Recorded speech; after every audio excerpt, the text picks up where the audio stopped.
Samir, tu as 19 minutes. Je t'ai pris une minute. Merci André. Bonjour à tout le monde, c'est toujours avec plaisir. Merci à Fouad et à Hassan pour leur invitation. C'est toujours avec grand plaisir que je visite Marrakech une ou deux fois par an pour retrouver toutes mes amies. Alors, ça marche. Parler de la stratégie nationale de lutte contre l'infertilité. Je voudrais vous rappeler ceci en préambule avant de partager avec vous la stratégie nationale que j'ai l'immense plaisir à la demande de la présidence de la République française de conduire.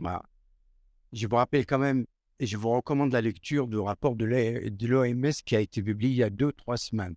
C'est le second rapport qui est un peu copié-collé sur le rapport que j'ai rendu au gouvernement l'année dernière.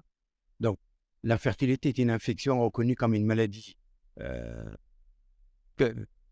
à part entière, qui touche le système reproducteur, que ce soit chez l'homme et chez la femme. Je vous rappelle, il y a autant de personnes infertiles dans le monde que des personnes diabétiques. On a tendance plus facilement à parler de diabète qu'à parler de l'infertilité. Vous comprendrez très bien, ça touche à l'intime, ça touche à la société, ça touche à Dieu, ça touche tout simplement à la famille. Et il y a un deuxième phénomène là aujourd'hui, au-delà de l'augmentation de l'infertilité que André l'a rappelé tout à l'heure. Si on regarde le chiffre en France, la baisse de natalité qui se confirme de plus en plus, là vous avez quelques chiffres depuis 1973, et vous voyez bien les données estimées en 2022 confirment ces phénomènes. Donc autrement dit, en l'espèce de 30 ans, on a perdu quasiment 150 à 180 000 accouchements. Alors, la ligne de cause de l'infertilité, c'est l'âge. C'est l'heure à laquelle c'est le moment à laquelle le couple décide de mettre en route et de réaliser leur projet parental. Mais il y a un autre phénomène aussi dans notre société contemporaine aujourd'hui, la fécondité dite tardive. Les femmes au-delà de 40 ans, les femmes font de plus en plus des études longues, et tant mieux, le temps qu'ils s'installent dans la vie, qu'ils s'aspirent au poste auquel elles s'est préparée depuis longtemps, qu'elles trouvent son prince charmant. Eh bien là, dans ces cas-là, vous le savez, et ça a bien été dit hier comme aujourd'hui, que la réserve ovarienne diminue avec l'âge, la fertilité chute avec l'âge, et en même temps, les anomalies gamétiques augmentent avec l'âge.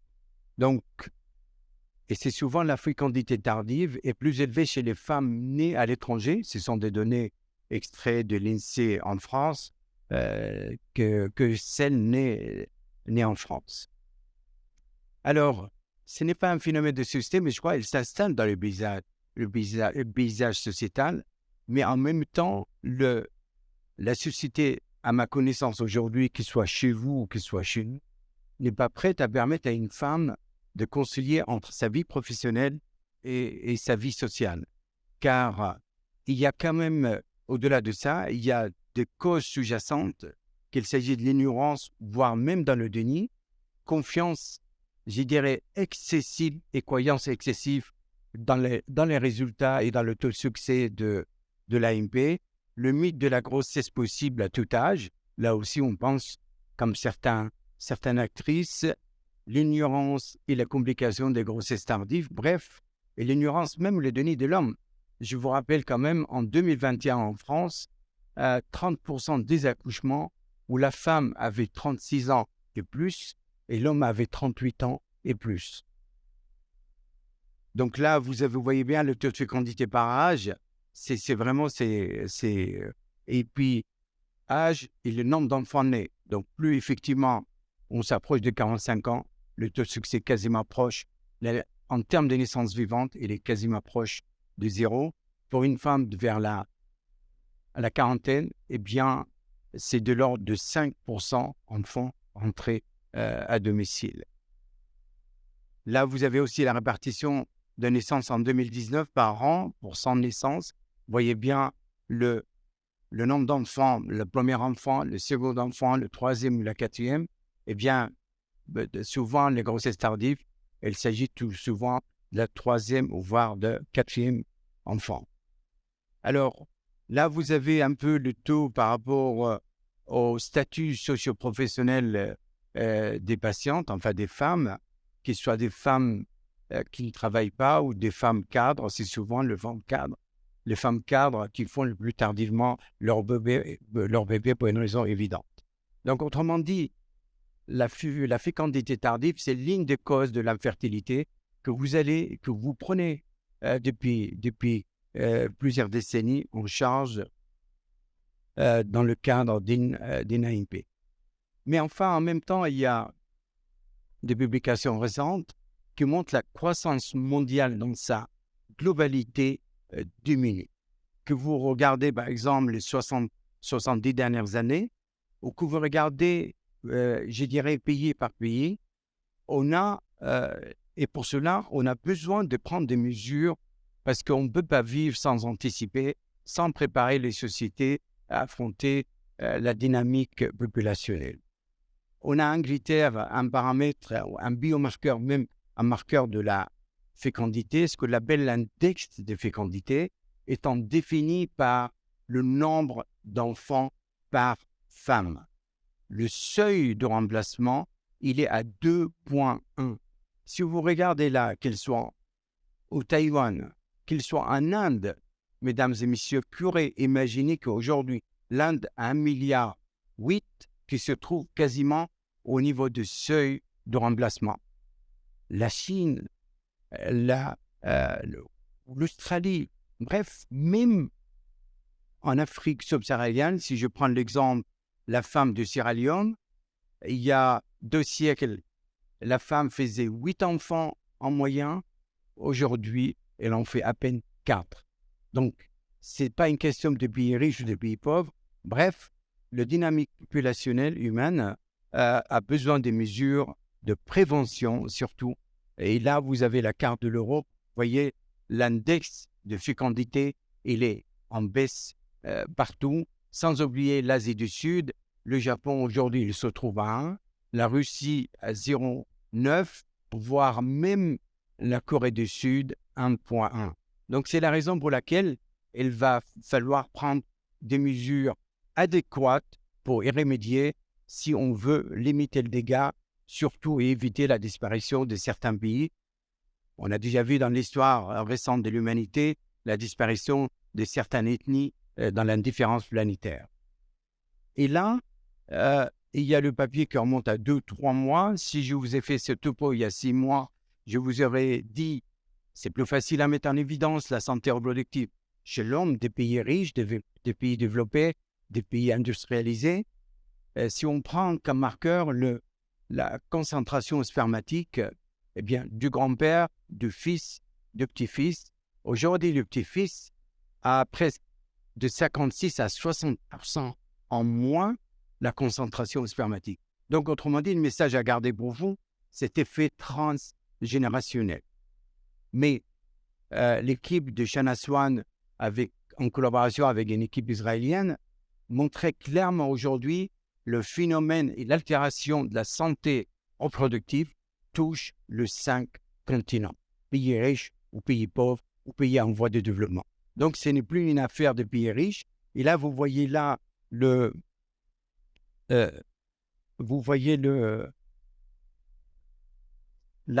taux de baisse ça s'amplifie si l'on les années au-delà de 1972, le niveau de chute aux alentours de 1,16% par an, qu'aujourd'hui, il est aux alentours de 2,64%. Donc, vous voyez, cette baisse, au fur et à mesure qu'on avance, s'amplifie, comme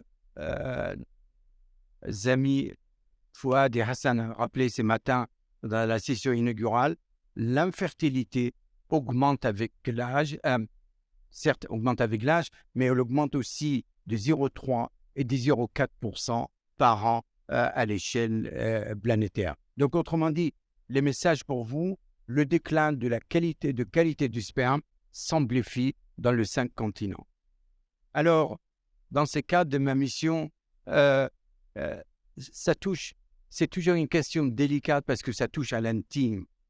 Et d'après les experts de l'INSEE et de l'INED, en France, au jour d'aujourd'hui, il y a 3,3 millions des personnes touchées directement par le problème de l'infertilité.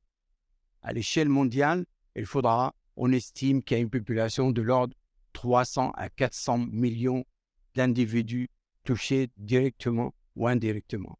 Mais autrement dit, le 3,3 millions, il faudra le multiplier par 2 parce qu'il faudra inclure le ou la partenaire, et je vous laisse en prime l'entourage, les proches.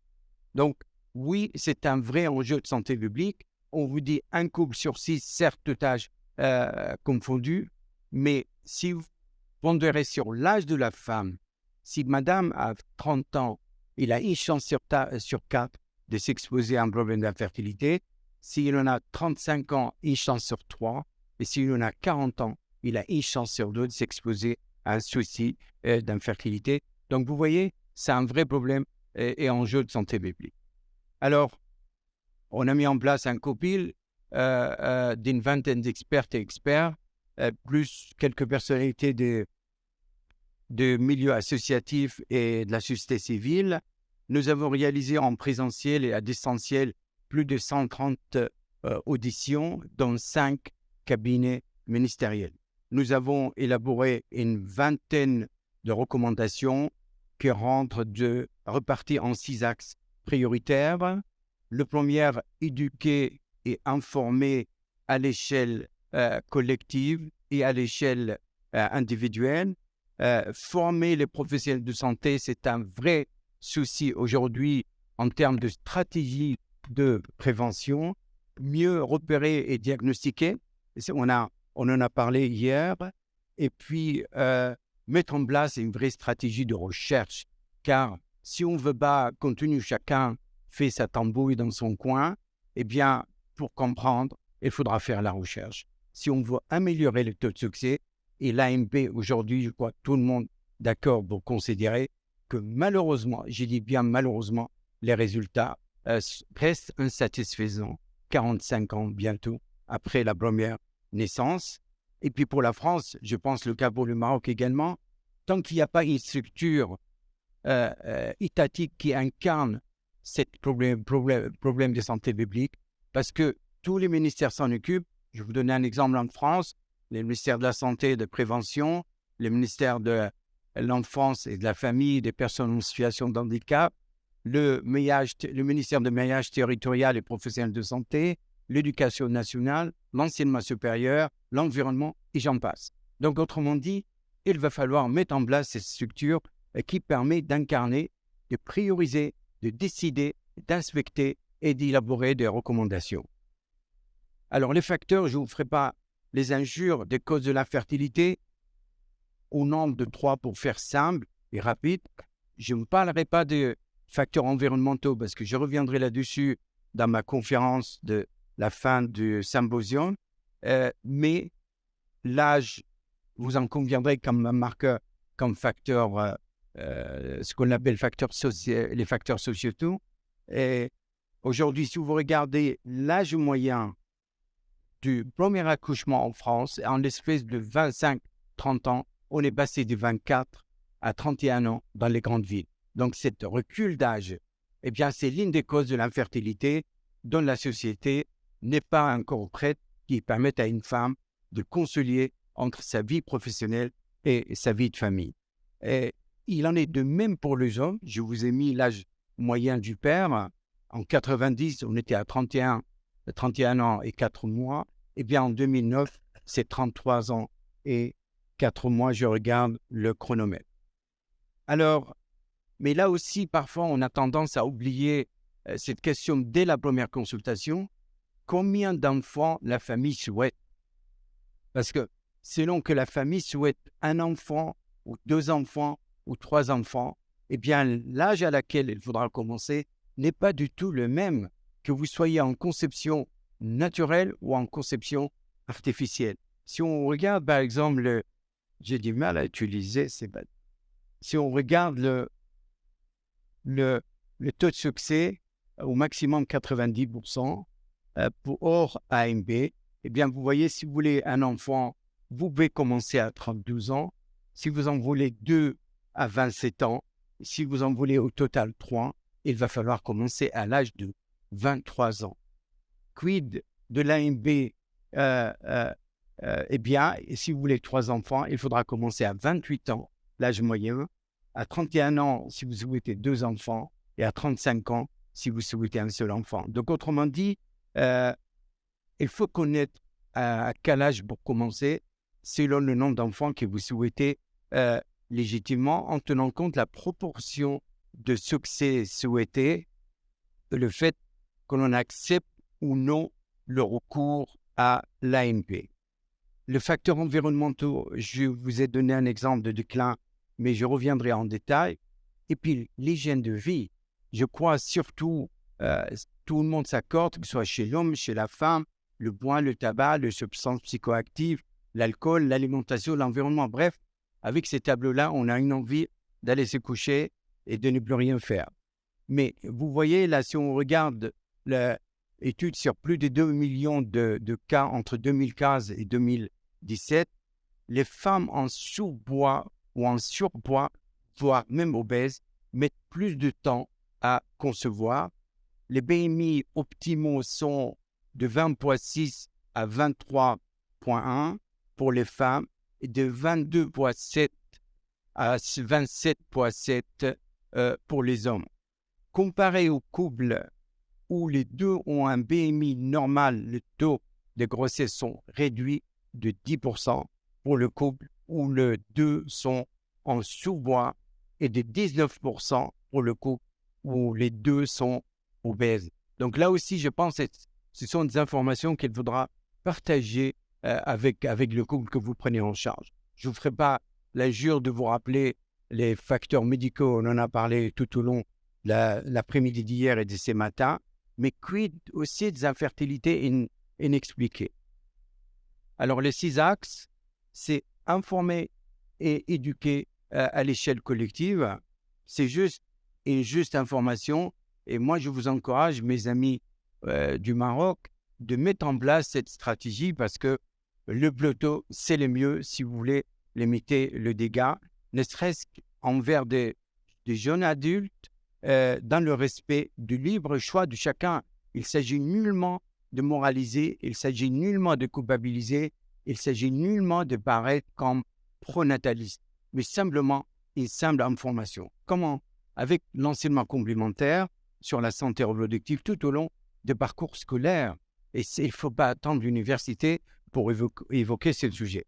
Restaurer une journée nationale de sensibilisation à l'instar de d'autres journées pour d'autres maladies et créer des numéros verts pour, et d'un site intranet dédié, lancement régulier de campagnes d'information grand public. 2 minutes seulement. Pas de souci. À l'échelle individuelle, instaurer une consultation ciblée à destination des ados, à destination des hommes et des femmes en âge de procréer, avec la mise en place d'une consultation longue, ce qu'actuellement on est en train de faire, c'est déjà fait en France, qu'on appelle santé reproductive et fertilité, sans oublier la consultation préconceptionnelle dans les 4 mois qui précèdent la mise en route d'un enfant. Il y a bien la consultation de 1000 jours qui intègre la grossesse jusqu'à l'âge de 2 ans de l'enfant. Et bien là, on demande la mise en place d'une consultation préconceptionnelle. Et puis surtout informer sur les effets reprotoxiques. Je détaillerai cet après-midi avec la création d'un logo qu'on appelle reprotoxique. Je prends l'exemple du shampoing, du parfum, de fond de teint, de rouge à lèvres qui sont bourrés de perturbateurs endocriniens. Les professionnels de santé, je crois, il va falloir éveiller pour actualiser leurs connaissances. On a l'art en France de casser ce qui marche. On avait des desks de formation complémentaire en médecine de la reproduction. On l'a supprimé depuis 2017. On a créé ce qu'on appelle une FST, formation spécialisée transversale, où on a mis 5 desks, gynéco-ob, gynécomède, endocrino, urologie et biologie médicale. Il y a 320 internes dans ces 5 desks. Eh bien, il y a une centaine de postes qui ont été créés. Ça voudrait dire qu'on a 2/3 des internes qui vont quitter l'internat sans formation complémentaire. Diagnostiquer mieux. Je crois qu'il faut sensibiliser nos amis urologues et Charlotte, avec élégance, nous a bien démontré hier sur l'atelier de prise en charge de l'homme infertile. Et la recherche. Le gouvernement vient nous accorder 30 millions d'euros sur 2 thématiques, l'endométriose et l'infertilité pour les 5 prochaines années. Je crois que c'est la seule façon de pouvoir mieux avancer. Et enfin, les structures nationales, je crois que c'est garant de la coordination des divers acteurs impliqués par cette question pour différents ministères, avec des missions de pilotage, de la recherche, des actions de prévention et de l'infertilité. Et enfin, pour terminer, si je crois, prévenir l'infertilité, ça doit être un défi majeur pour les années à venir si on veut préserver l'espèce humaine. Je vous remercie de votre attention.